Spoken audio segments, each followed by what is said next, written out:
अस्सलामुअलैकुम वरहमतुल्लाहि वबरकातुहू। क्या हाल है सब दोस्तों का? खैरियत से हैं, ठीक ठाक हैं। पीछे ये ऑरेंज लाइन ट्रेन है और ये metro train orange line train का है।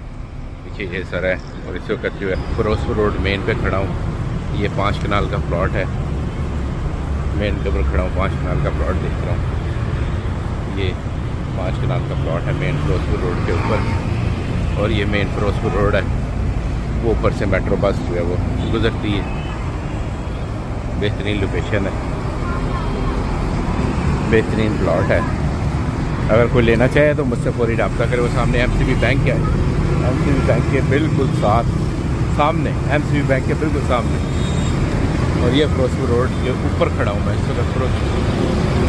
ये एमसीबी बैंक, ये इचरा बाज़ार, ये वो सारा कुछ करीब बड़ी बेहतरीन लोकेशन है। अगर कोई लेना चाहे तो मुझसे फौरी रब्ता